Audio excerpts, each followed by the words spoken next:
سے مواقع ایسے آتے تھے جہاں پتہ چل جاتا تھا کہ دنیا دار کون ہے، مفاد پرست کون ہے، اور دین کی حقانیت کو سمجھنے والا کون ہے۔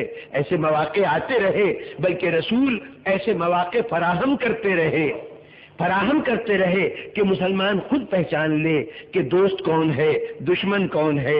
ابھی وہ دشمن جو فتح مکہ کے بعد اسلام کے دامن میں آیا تھا، ابھی وہ دشمن نہیں آیا۔ ابھی یوں سمجھ لیجئے، ابھی اسلام اس مقام تک نہیں پہنچا جہاں کفر بالکل مایوس ہو جائے اور ہتھیار ڈال دے اور مجبور ہو کر اسلام کا لبادہ اوڑھ لے۔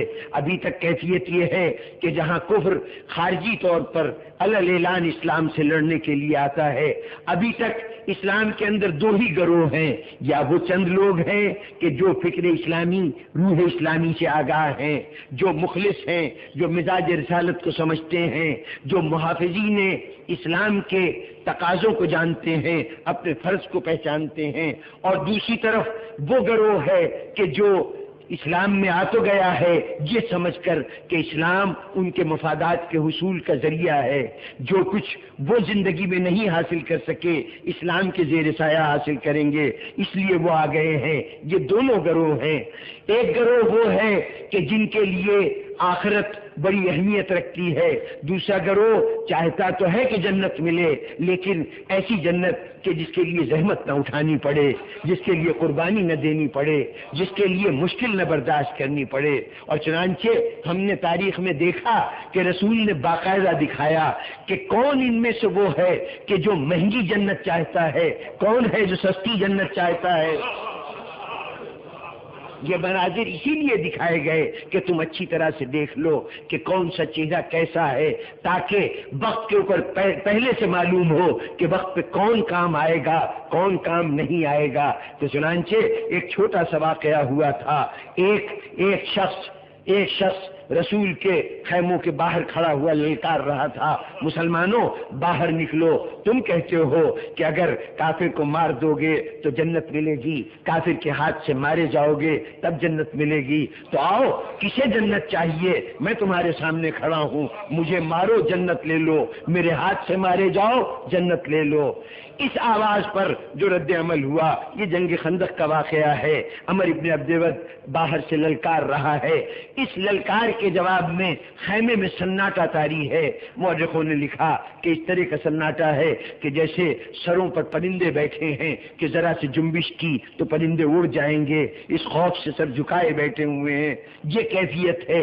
اس کیفیت میں ایک مرتبہ علی ابن ابی طالب اٹھے، دوسری مرتبہ اٹھے، تیسری مرتبہ اٹھے، آخر رسول نے علی ابن ابی طالب کو میدان میں لڑنے کے لیے بھیج دیا۔ ادھر علی میدان کی طرف گئے، اس کے بعد رسول نے ایک جملہ اور فرمایا، اب مخاطب ہوئے ان لوگوں سے کہ سنو، تم میں سے جو کوئی مجھے علی کے کامیابی کی خبر سب سے پہلے پہنچائے گا، میں اسے جنت کی بشارت دیتا ہوں،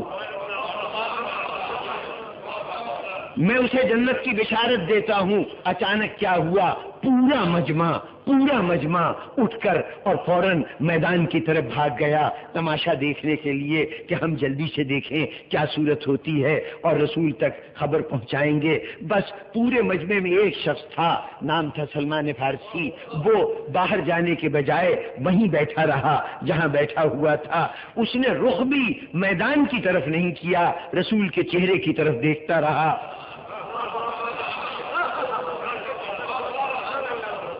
اب واقعے کی تفصیل جتنی ضروری ہوئی بعد میں عرض کر دوں گا، لیکن ذرا غور فرمائیے یہاں پر۔ ابھی عمر ابن عبدود جب بات کر رہا تھا، جو بات وہ کہہ رہا تھا، لاکھ کافر صحیح بات صحیح کہہ رہا تھا کہ میرے ہاتھ سے مارے جاؤ گے تب بھی جنت ملے گی، مجھ سے لڑ کے مجھے مارو گے تب بھی تمہیں جنت ملے گی، تو آؤ جنت لے لو۔ اس وقت سوائے ایک کے پورے مجمع میں کوئی شخص نہ اٹھا۔ پھر رسول نے کہا کہ جاؤ جو یہ خبر پہنچا دے اس کو جنت ملے گی، تو تمام مجمع اٹھ کے باہر چلا گیا۔ فرق کیا ہے؟ فرق کیا ہے؟ آخر جنت اس وقت بھی مل رہی تھی، اس وقت بھی مل رہی ہے۔ وہ جنت جان دینے یا لڑنے کی صورت میں ملتی، یہ جنت بڑی سستی جنت مل رہی تھی، مفت کی جنت مل رہی تھی۔ بس یہی پتہ چل گیا کہ مشکل جنت لینے والے کون ہیں اور آسان جنت لینے والے کون ہیں۔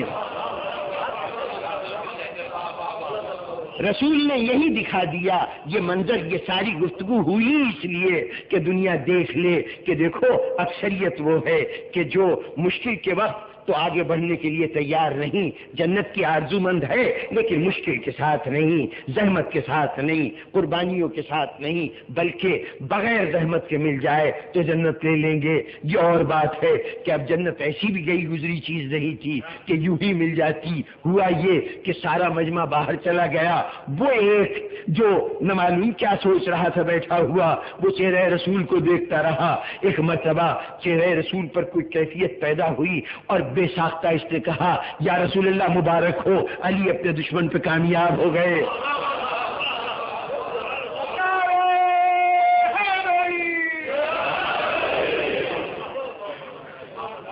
ہاں سلمان، بہت شکریہ، تم نے خبر پہنچائی، جاؤ تمہاری جنت طے ہو گئی، جنت تمہیں ملے گی۔ اتنے میں اب باہر سے بھاگنے کے آنے میں وقت لگتا ہے، کوشش تو کی گئی تھی کہ ہم پہلے پہنچے، بیک وقت 8-10 آدمی ایک ساتھ داخل ہوئے، یا رسول اللہ مبارک ہو، مبارک ہو۔ ہاں مبارک ہو، تمہیں بھی مبارک ہو، باہر تو جنت نہیں ملے گی، وہ لے گیا لے جانے والا۔